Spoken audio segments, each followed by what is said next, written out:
नमस्कार, दिन भर की बड़ी खबरों में आपका स्वागत है। मैं हूं प्रिया और आइए नजर डालते हैं अब तक के कुछ मुख्य खबरों पर। सबसे पहली खबर, पतंजलि आयुर्वेद के भ्रामक विज्ञापन मामले में मंगलवार को सुनवाई के दौरान सुप्रीम कोर्ट ने योग गुरु बाबा रामदेव से उनके अखबारों में दिए गए सार्वजनिक माफीनामे को लेकर सवाल किया है। अदालत ने पूछा कि क्या आपका माफीनामा उतना ही बड़ा है जितना आपने भ्रामक विज्ञापन दिया था। रामदेव से यह भी सवाल किया गया है कि सुप्रीम कोर्ट के मामले पर सुनवाई से ठीक पहले ही सार्वजनिक माफी मांगे को क्यों जारी किया गया है। पतंजलि आयुर्वेद ने 76 अखबारों में माफीनामे जारी किए हैं। इसमें कहा गया है कि भ्रामक विज्ञापन देने जैसी गलती भविष्य में दोबारा नहीं की जाएगी। साथ ही सुप्रीम कोर्ट को आश्वासन दिया गया है कि वह अदालत और संविधान की गरिमा को बनाए रखने के लिए अपनी प्रतिबद्धता पर कायम है। वहीं सुप्रीम कोर्ट की केस की सुनवाई टल गई है। अदालत अब बाबा रामदेव को बालकृष्ण की मामले की सुनवाई 30 अप्रैल को करेगी। बाकी सभी 7 बिंदुओं पर 7 मई को सुनवाई होगी। इंडिया टुडे की रिपोर्ट के मुताबिक पतंजलि ने सुप्रीम कोर्ट को बताया कि सार्वजनिक माफीनामा छपवाने में 10 लाख रुपए का खर्च आया है। जस्टिस हिमा कोहली और असैवुद्दीन अमानुल्लाह की पीठ ने कहा कि एक हफ्ते बाद सुप्रीम कोर्ट की सुनवाई से ठीक पहले माफीनामा क्यों जाहिर किया गया है। जस्टिस कोहली ने पूछा कि क्या माफीनामे का साइज उतना ही बड़ा था जितना आपका विज्ञापन था। सुप्रीम कोर्ट ने यह भी कहा है कि एफएमजीसी की भ्रामक विज्ञापन प्रकाशित कर रही है और जनता को धोखा दे रहे हैं। जस्टिस कोहली ने आगे कहा कि विज्ञापन खासतौर पर शिशुओं, स्कूल जाने वाले बच्चों और वरिष्ठ नागरिकों के स्वास्थ्य को प्रभावित कर रहा है जो उत्पादनों का इस्तेमाल करते हैं। अदालत ने आगे कहा कि drugs and magic remedy act के दुरुपयोग को रोकने के लिए सरकार द्वारा उठाए गए कदमों की जाँच करने के लिए मामले में उपभोक्ता मामलों का मंत्रालय को शामिल करना जरूरी है। अगली खबर, प्रधानमंत्री नरेंद्र मोदी टोंक सवाई माधोपुर लोकसभा सीट पर चुनाव प्रचार के लिए दौरान कांग्रेस पर फिर से जंपर बरसे हैं। हनुमान जयंती पर उन्होंने भाषण की शुरुआत बजरंगबली की जय के साथ की। कर्नाटक का एक किस्सा भी सुनाया। आरोप लगाया कि कांग्रेस की सरकार में हनुमान चालीसा सुन रहे व्यापारी को पीट कर लहूलुहान कर दिया गया था। इनके राज में तो हनुमान चालीसा भी सुनना गुनाह हो गया है। प्रधानमंत्री मोदी ने अपने भाषण में हनुमान से लेकर मुस्लिम तक को अधिकार देने की बात की है। पूर्व प्रधानमंत्री मनमोहन सिंह के बयान को लेकर घेरा, फिर कांग्रेस के नेतृत्व वाली इंडिया गठबंधन को भी नहीं बख्शा। उन्होंने कहा कि मैं आपका आभारी हूं, आपने मुझे गदा देकर बजरंगबली की जय करने का अवसर दे दिया है। मुझे शूरवीरों की धरती सवाई माधोपुर आने का मौका मिला है। चुनाव के दिन है, एक दिन में 2-2, 3-3 राज्यों में जाना होता है। यहाँ समय थोड़ा परिवर्तन करना पड़ा। मुझे लगता है कि मेरी सभा के बाद भी यहाँ लोग आते रहेंगे। मैं इनसे उत्साह देख रहा हूँ। उनमें से एक मजबूत भारत के लिए आशीर्वाद है। प्रधानमंत्री मोदी लोकसभा सीट पर चुनाव प्रचार के दौरान फिर से कांग्रेस के खिलाफ बरसे हैं।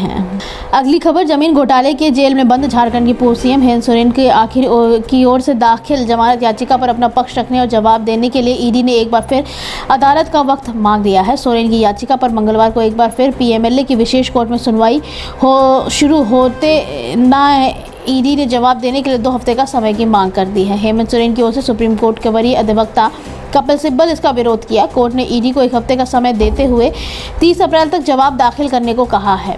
मामले की अगली सुनवाई 1 मई को होगी। रांची की बड़गई अंचल में 8 एकड़ जमीन पर अवैध कब्जे और मनी लॉन्ड्रिंग के मामले से जुड़े मामले में 31 जनवरी को हेमंत सोरेन को गिरफ्तार कर जेल भेजा था।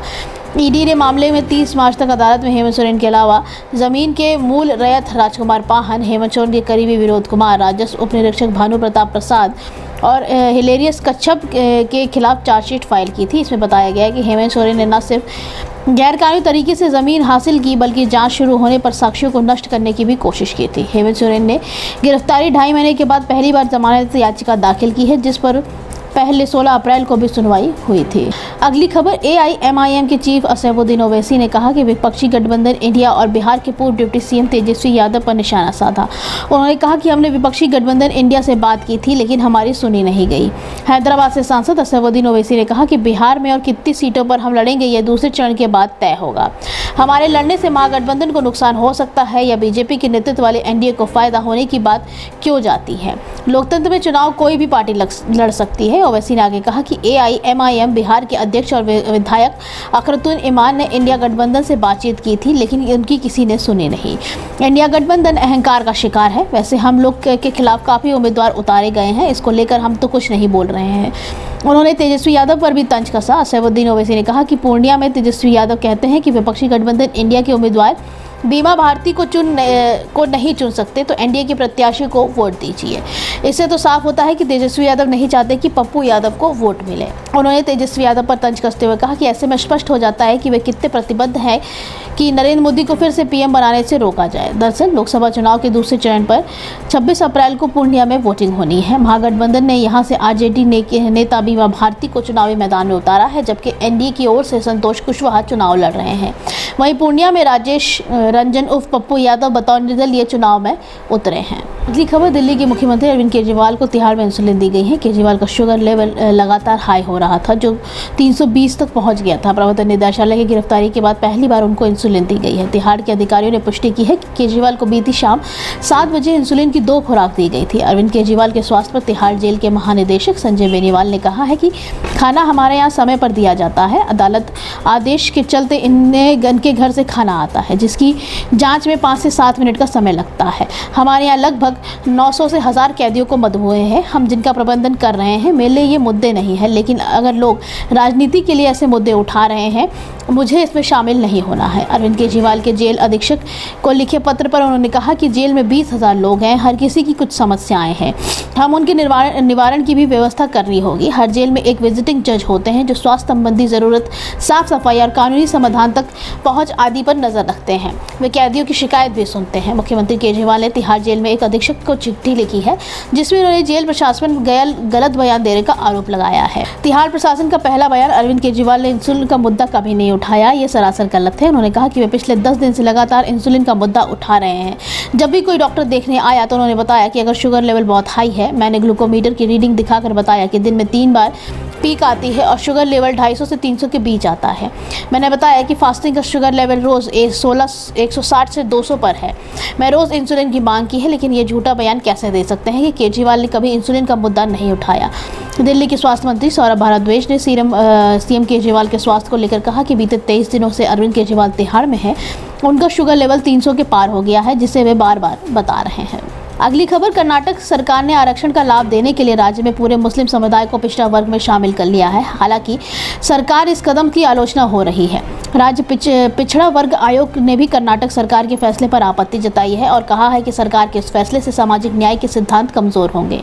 कर्नाटक पिछड़ा वर्ग कल्याण विभाग ने जो आंकड़े उपलब्ध कराए हैं, उनके अनुसार राज्य में मुस्लिम वर्ग की सभी जातियों को शैक्षिक और सामाजिक तौर पर पिछड़ा माना गया है और उन्हें राज्य के पिछड़ा वर्ग की IIB कैटेगरी में शामिल किया गया है। बीते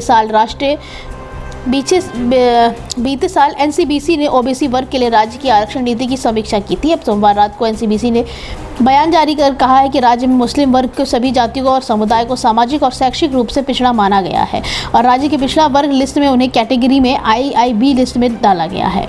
आखिरी खबर, केरल के तिरुवनंतपुरम लोकसभा सीट से नतीजों पर सभी की निगाहें टिकी हुई हैं। यहाँ से केंद्रीय मंत्री राजीव चंद्रशेखर चुनाव मैदान में है। राजीव चंद्रशेखर का मुकाबला वरिष्ठ कांग्रेस नेता शशि थरूर और LDF उम्मीदवार P रविंद्रन से है। इस सीट पर मुकाबला रोमांचक है और सभी उम्मीदवार चंद्रशेखर के प्रचार का अनोखा उम्मीदवार चुनाव प्रचार में पूरी जोर पर लगे हुए हैं ताकि मतदाताओं अपने अपने पक्ष पर कर सके। भाजपा उम्मीदवार राजीव चंद्रशेखर ने प्रचार का अनोखा तरीका निकाला है। दरअसल वे आज प्रसला से तिरुवनंतपुरम के बीच चलने वाली ट्रेनों में सफर कर रहे हैं। इसमें वे लोगों से मुलाकात करेंगे और उनकी समस्या जानने का प्रयास करेंगे। चंद्रशेखर ने ट्रेन में चुनाव प्रचार की वजह बताते हुए कहा कि यह लोकसभा ग्रामीण इलाका है, इसमें अधिकतर लोग खेती से जुड़े हैं। बड़ी संख्या में लोग प्रसाला से हर दिन तिरुवनंतपुरम ऐसी ट्रेन से आते जाते हैं। ऐसे में मेरे लिए एक अच्छा अवसर है कि मैं लोगों से उनकी समस्याओं के बारे में बात करूं और उन्हें अपने विजन के बारे में बताऊं कि मैं अगले 5 सालों में क्या कार्य करने वाला हूं। शशि थरूर ने हाल ही में राजीव चंद्रशेखर पर निशाना साधते हुए कहा था कि उन्हें नहीं पता है कि एक सांसद क्या कर सकता है और क्या नहीं कर सकता है। जब इसे लेकर केंद्रीय मंत्री राजीव चंद्रशेखर से पूछा गया तो उन्होंने कहा कि मुझे ऐसे व्यक्ति से सर्टिफिकेट की ज़रूरत नहीं है जिसने 15 वर्षों में कुछ नहीं किया हो। अगर उन्हें लगता है कि एक सांसद का मतलब कोई काम करना नहीं है, तो मेरा मानना है कि एक सांसद होने का मतलब है जिम्मेदार, उत्तरदायी और सहानुभूतिशील होने वाला।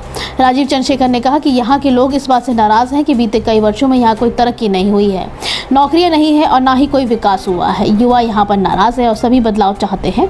लोग जानना चाहते हैं कि एक सांसद, एक पार्टी, एक नेता कैसे लोगों की ज़िंदगी बदल सकता है। मेरा भी लोगों का यही संदेश है और तिरुवनंतपुरम के लोग भी यही चाहते हैं। आज के लिए बस इतना ही। बाकी खबरें जानने के लिए देखते रहिए द पब्लिक इंडिया। धन्यवाद।